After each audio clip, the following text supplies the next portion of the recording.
The annual motion of the Earth around the Sun leads to a series of phenomena associated with the changing position and orientation of the Sun as it transits in the sky. This information was, of course, common knowledge to all ancient cultures and tribes who used it to plan their lives, to plant crops, or to follow the sources of food that varied with the seasonal cycle. We can visualize what happens over the course of a year by looking at the position of the Sun at its highest elevation in the sky on every day for a full year. People have done beautiful time-lapse photography to show this effect. The orientation of the Sun in the sky changes because of the Earth's tilt as it spins about its axis. The spin axis is tilted by 23.5 degrees with respect to the Earth-Sun orbital plane, or the ecliptic. In this series of time-lapse photos taken from a northern latitude, even at midsummer, the Sun rarely rises to high elevations, while at some parts of the year the Sun never rises or sets at all. We've seen there are two planes, the one defined by the extension of the Earth's equator into the sky, the celestial equator. The second plane is that defined by the Earth-Sun orbit, or the ecliptic. These two planes are tilted by 23.5 degrees, the tilt of the spin axis of the Earth. We define the equinoxes as the 2 points or times in the year when the ecliptic intersects the celestial equator. Those are the times, equinox meaning equal day and night, when night and day are equal in length. We define the solstices, summer and winter, as the points where the ecliptic is furthest from the celestial equator. These define the highest and lowest elevations of the Sun in the annual cycle. As seen from a northern latitude, such as in North America or Europe, the Sun slants across the sky. We've already seen that this slanting motion gives sense to the idea of clockwise as opposed to anti-clockwise for our watches and clocks. The Sun rises in the east and sets in the west, with this slanting trajectory through its highest point in the sky, its transit. As the season changes at the winter solstice, the Sun rises and sets south of due east and west, meaning that the elevation of the Sun is lower in the sky and the day is less than 12 hours.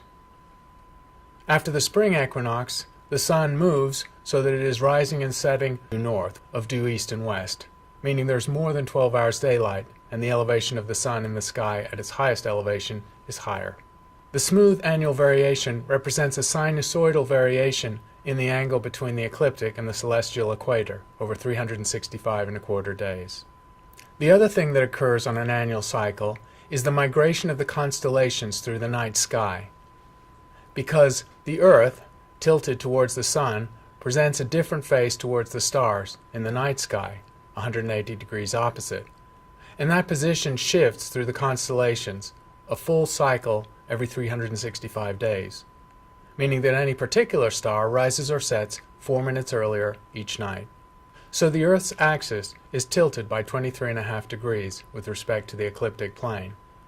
The axis points roughly in the direction of Polaris in the northern hemisphere, meaning that is our guiding signpost to due north when we're navigating on the Earth's surface. The second important consequence of the annual cycle is the seasonal variation. Seasons vary in different parts of the world. At equatorial and tropical latitudes, seasons are not marked. Sometimes there's only a dry season or a rainy season. But at temperate or mid-northern and southern latitudes, there's a clear seasonal cycle and 4 distinct seasons. Although it's tempting to imagine that the seasons are caused by the varying Earth-Sun distance, and indeed the Earth does vary its distance from the Sun by 4% between its closest and furthest approach every year, careful thought shows that that can't be the cause of the seasons, because the seasons are experienced equally by people in the southern and northern hemispheres, yet the entire planet is moving closer and further away from the Sun at the same time. That's the common misconception. In fact, the cause of the seasonal cycle is the tilt of the Earth's axis as it orbits the Sun, meaning that during one part of the orbit, the northern hemisphere is tilted by 23.5 degrees directly towards the Sun, resulting in greater illumination and more direct sunlight to the northern hemisphere. 180 degrees later, that northern hemisphere is tilted away from the Sun by 23.5 degrees, resulting in less illumination and a lower amount of heating. It's easy to calculate with simple examples that the variation in Earth-Sun distance can't be the cause of the seasons. 4% distance variation, using the inverse square law of illumination, means a very mild amount of heating variation. However, the varying elevation of the sun in the sky, according to the seasonal cycle, is a much larger variation. For example, between the tropics of Cancer and Capricorn, which are marked by the latitudes of 23.5 degrees north and south of the equator, the sun can be seen directly overhead at some points during the year. 6 months later, the sun's highest elevation is 45 degrees different, half the full angle of the sky from the horizon to the zenith. This is a much lower heating effect. The seasonal cycle is caused by the tilt of the Earth's axis. Notice, however, that the seasonal cycle lags the actual tilt of the Earth. The summer solstice is June 21st, and on average in Northern Hemisphere, the hottest month is July or August. This lag of 6 months is caused by the buffering or blanketing effect of the Earth's atmosphere and oceans, which store heat and gradually leak it out. A beautiful thing that's possible to do photographically is to make an analemma. This is where you go out to a fixed location on the Earth's surface and make a montage, a time-lapse photograph of the sun at its highest elevation in the sky, or its transit, every day for a year.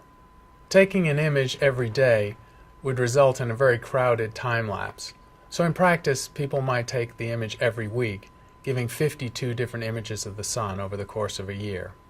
The analemma looks like a figure of 8, or an extended double ellipse, and it carries important information about the Earth-Sun orbit.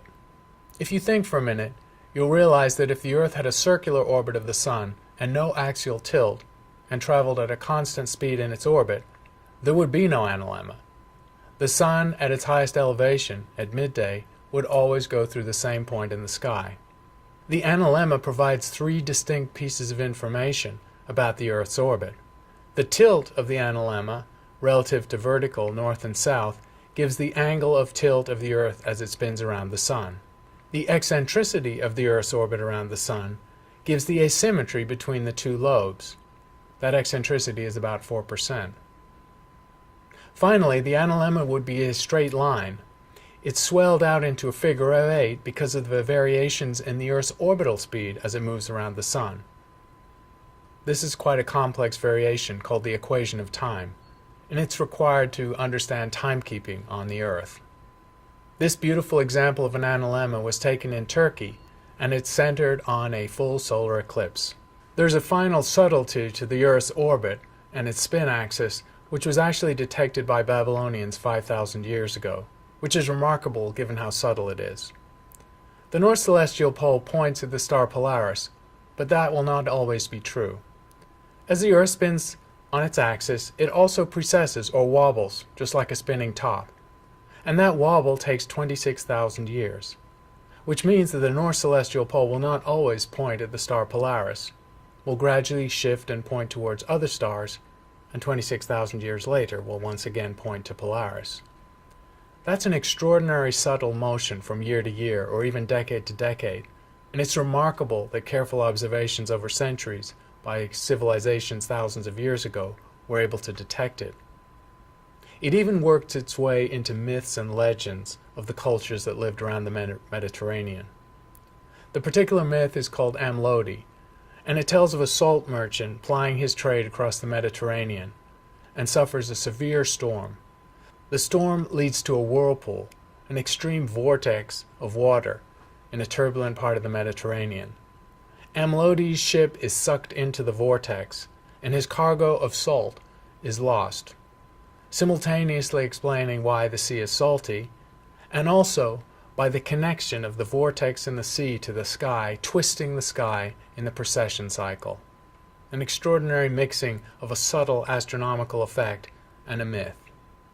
The 12 constellations that line the zodiac are of course the most important constellations historically, because they define the motion of the sun, the plane where the sun travels, and also all the planets and the moon in the sky.